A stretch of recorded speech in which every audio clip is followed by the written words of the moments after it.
शौनक जी कहते हैं, महाप्राज्ञ सूत जी, आपको मेरा नमस्कार। आप धन्य हैं, शिव भक्तों में श्रेष्ठ हैं। आपके महान गुणों का वर्णन करने योग्य हैं। अब आप कल्याणमयी शिवमय पुराण की श्रवण की विधि बतलाइए, जिससे सभी श्रोताओं को संपूर्ण उत्तम फल की प्राप्ति हो सके। सूत जी ने कहा, मुने शौनक, अब मैं तुम्हें संपूर्ण फल की प्राप्ति के लिए शिव पुराण की श्रवण विधि बता रहा हूं। पहले किसी ज्योतिषी को बुलाकर दान मान से संतुष्ट होकर अपने सहयोगी लोगों के साथ बैठाकर बिना किसी विघ्न बाधा के कथा की समाप्ति होने के उद्देश्य से शुद्ध मुहूर्त का अनुसंधान कराएं और प्रयत्न पूर्वक देश देश में स्थान स्थान पर संदेश भेजें कि हमारे यहाँ शिव पुराण की कथा होने वाली है। अपने कल्याण की इच्छा रखने वाले लोगों को उसे सुनने के लिए अवश्य पधारना चाहिए। कुछ लोग भगवान श्री हरि की कथा से बहुत दूर पड़ गए हैं। कितनी ही स्त्रियां, शूद्र आदि भगवान शंकर की कथा कीर्तन से वंचित रहते हैं। उन सबको भी सूचना हो जाए, ऐसा प्रबंध करना चाहिए। देश देश में जो भगवान शिव का भक्त हो गया हो, शिव कथा के कीर्तन तथा श्रवण के लिए उत्सुक हो, और उन सबको आदर पूर्वक बुलवाना चाहिए और आए हुए लोगों का सब प्रकार से आदर सत्कार करना चाहिए। शिव मंदिर में, तीर्थ में, वन प्रांत में अथवा घर शिव पुराण की कथा सुनने के लिए उत्तम स्थान का निर्माण करना चाहिए। केले के खंभों से सुशोभित एक ऊंचा कथा मंडप तैयार कराएं। उसे सब ओर से फल पुष्प आदि से तथा सुंदर चंदोबे से अलंकृत करें और चारों ओर ध्वजा पताका लगाकर तरह तरह के सामानों से सजाकर सुंदर शोभाएं संपन्न कर दें। भगवान शिव के प्रति सब प्रकार से उत्तम भक्ति करनी चाहिए। वही सब तरह से आनंद का विधान करने वाली है। परमात्मा भगवान शंकर के लिए दिव्य आसन का निर्माण करना चाहिए तथा कथावाचक के लिए भी एक ऐसा दिव्य आसन बनाना चाहिए जो उनके लिए सुखद हो। मुने, नियम पूर्वक कथा सुनने वाले श्रोताओं के लिए भी यथा योग्य सुंदर स्थानों की व्यवस्था करनी चाहिए। अन्य लोगों के लिए साधारण स्थान ही रखने चाहिए। जिनके मुख से निकली हुई वाणी देहधारियों के लिए कामधेनु के समान अभीष्ट फल देने वाली होती है। उस पुराण वेता विद्वान वक्ता के प्रति तुच्छ बुद्धि कभी नहीं करनी चाहिए। संसार में जन्म तथा गुणों के कारण बहुत से गुरु होते हैं, परंतु उन सब में पुराणों का ज्ञाता विद्वान ही परम गुरु माना जाता है। पुराण वेता पवित्र, दक्ष, शांत, ईर्ष्या पर विजय पाने वाला, साधु और दयालु होना चाहिए।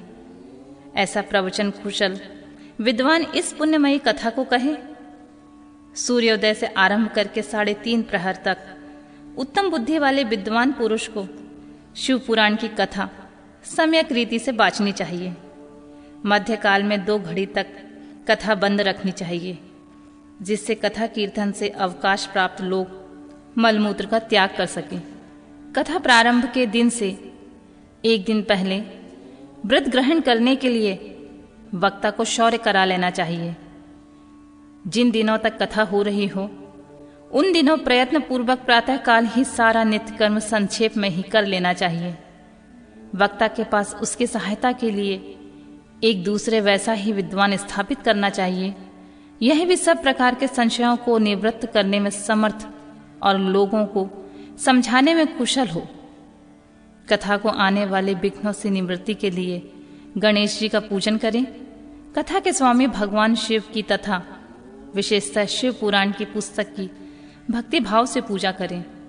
तत्पश्चात उत्तम बुद्धि वाला श्रोता तन मन से शुद्ध एवं प्रसन्न चित्त हो आदर पूर्वक शिव पुराण की कथा सुने। जो वक्ता और श्रोता अनेक प्रकारों के कर्मों से भटक रहे हों, काम आदि 6 विकारों से युक्त हों, स्त्री में आसक्ति रखते हों और पाखंड पूर्ण बात कहते हों, वह पुण्य के भागी नहीं होते। जो लौकिक चिंता तथा धन, ग्रह और पुत्र आदि की चिंता को छोड़कर कथा में मन लगाए रहते हैं, उन शुद्ध बुद्धि पुरुषों को उत्तम फल की प्राप्ति होती है। जो श्रोता श्रद्धा और भक्ति से युक्त होते हैं, दूसरे के कर्मों में मन नहीं लगाते हैं और मौन पवित्र एवं उदेक शून्य होते हैं, वे ही पुण्य के भागी होते हैं। सूत जी बोले, शौनक, अब शिव पुराण सुनने का व्रत लेने वाले पुरुषों के लिए जो नियम है उसे भक्ति पूर्वक सुने। नियम पूर्वक इस श्रेष्ठ कथा को सुनने से बिना किसी विघ्न बाधा के उत्तम फल की प्राप्ति होती है। जो लोग दीक्षा से रहित हैं उनका कथा श्रवण में अधिकार नहीं है।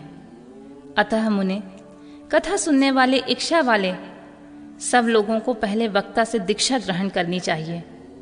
जो लोग नियम से कथा सुने उनको ब्रह्मचर्य से रहना चाहिए, भूमि पर सोना चाहिए और पत्तल में खाना और प्रतिदिन कथा समाप्त होने पर अन्न ग्रहण करना चाहिए। जिनमें शक्ति हो वह पुराण की समाप्ति तक उपवास करके शुद्धता पूर्वक भक्ति भाव से उत्तम शिव पुराण को सुने। इस कथा का व्रत लेने वाले पुरुषों को प्रतिदिन एक ही बार हव्यांतर भोजन करना चाहिए। जिस प्रकार से कथा श्रवण का नियम सुखपूर्वक सध सके वैसा ही करना चाहिए। गरिष्ठ अन्न, दाल, जला, अन्न, सेम, मसूर, भाव दूषित तथा बासी अन्न को खाकर कथावृत्ति पुरुष कभी भी कथा ना सुने। जिसने कथा का व्रत ले रखा हो वह पुरुष प्याज, लहसुन, हींग, गाजर, मादक वस्तुएं तथा अमिष्ट कही जाने वाली वस्तुओं को त्याग दे। कथा का व्रत लेने वाले पुरुष काम, क्रोध आदि 6 विकारों को, ब्राह्मणों की निंदा तथा पवित्रता को, साधु संतों की निंदा को भी त्याग दे। कथावृत्ति पुरुष प्रतिदिन सत्य, सोच, दया, मौन, सरलता, विनय तथा हार्दिक उदारता, इन सद्गुणों को सदा अपनाए रहे। श्रोता निष्काम या सकाम है, वह अपने नियम पूर्वक कथा सुने। सकाम पुरुष अपनी अभीष्ट कामना को प्राप्त करता है और निष्काम पुरुष मोक्ष पा लेता है। दरिद्र, क्षय का रोगी, पापी, भाग्यहीन तथा संतान रहित पुरुष भी इस उत्तम कथा को सुने। काकबंध्या आदि जो 7 प्रकार की दुष्टा स्त्रियां हैं, वे तथा जिनका गर्भ गिर जाता है, वह इन सभी को शिव पुराण की उत्तम कथा सुननी चाहिए। मुने, स्त्री हो या पुरुष, सबको यत्न पूर्वक विधि विधान से शिव पुराण की उत्तम कथा सुननी चाहिए। महर्षि, इस तरह शिव पुराण की कथा के पाठ एवं श्रवण संबंधी यज्ञोत्सव की समाप्ति होने पर श्रोताओं की भक्ति एवं प्रयत्न पूर्वक भगवान शिव की पूजा की भांति पुराण पुस्तक की भी पूजा करनी चाहिए। तदंतर विधि पूर्वक वक्ता का भी पूजन करना आवश्यक होता है। पुस्तक को आच्छादित करने के लिए नवीन एवं सुंदर बस्ता बनावे और उसे बांधने के लिए दिव्य डोरी लगावे, फिर उसका विधिवत पूजन करें। मुनि श्रेष्ठ, इस प्रकार महान उत्सव के साथ पुस्तक और वक्ता की विधिवत पूजा करके वक्ता की सहायता के लिए स्थापित हुए पंडित का उसी के अनुसार धन आदि के द्वारा उससे कुछ और कम सत्कार करें। वहां आए हुए ब्राह्मणों को अन्य धन आदि का दान करें। साथ ही गीत, वाद्य और नृत्य आदि का महान उत्सव रचाएं।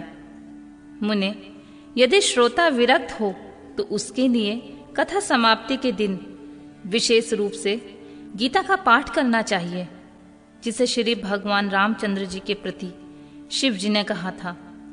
यदि श्रोता गृहस्थ हो तो उस बुद्धिमान को उस श्रवण कर्म की शांति के लिए शुद्ध होम हवन करना चाहिए अथवा गायत्री मंत्र से होम करना चाहिए, क्योंकि वास्तव में यह पुराण गायत्रीमय ही है।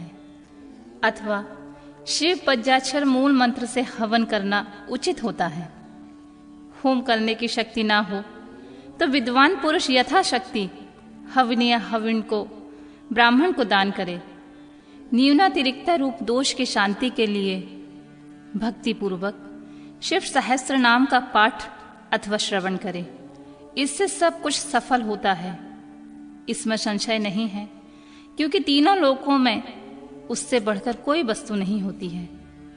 कथा श्रवण संबंधी व्रत की पूर्णता की सिद्धि के लिए 11 ब्राह्मणों को मधु मिश्रित खीर का भोजन कराएं और उन्हें दक्षिणा दें।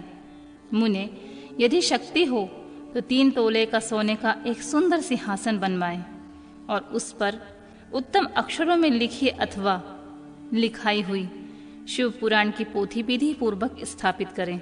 तत्पश्चात पुरुष उसकी आवाहन विधि विविध उपचारों से पूजा करके दक्षिणा चढ़ाएं। फिर जितेंद्रिय आचार का वस्त्र, आभूषण एवं गंध आदि से पूजन करके दक्षिणा सहित वह पुस्तक उन्हें समर्पित कर दें। उत्तम बुद्धि वाला श्रोता इस प्रकार भगवान शिव को संतोष के लिए पुस्तक दान करे। शौनक, इस पुराण के उस दान के प्रभाव से भगवान शिव का अनुग्रह पाकर पुरुष भव बंधन से मुक्त हो जाता है और इस तरह की विधि विधान का पालन करने पर श्री संपत शिव पुराण संपूर्ण फल देने वाला तथा भोग और मोक्ष का दाता होता है। मुने, शिव पुराण का सारा महात्म जो संपूर्ण अभीष्ट को देने वाला है मैंने तुम्हें कह सुनाया, और अब क्या सुनना चाहते हो श्रीमान? शिव पुराण समस्त पुराणों के भाल का तिलक माना गया है। यह भगवान शिव को अत्यंत प्रिय, रमणीय तथा भावरोग का निवारण करने वाला है। जो सदा भगवान शिव का ध्यान करते हैं, जिनकी वाणी शिव के गुणों की स्तुति करती है और जिनके दोनों कान उनकी कथा सुनते हैं, इस जीव जगत में उन्हीं का जन्म लेना सफल है। वे निश्चय ही संसार सागर से पार हो जाते हैं। भिन्न भिन्न प्रकार के समस्त गुण जिनके सच्चिदानंदमय स्वरूप का कभी स्पर्श नहीं करते, जो अपनी महिमा से जगत के बाहर और भीतर भासमान हैं तथा जो मन के बाहर और भीतर वाणी एवं मनोवृत्ति रूप में प्रकाशित होते हैं, उन अनंत आनंद घन रूप परम शिव की मैं शरण लेता हूँ।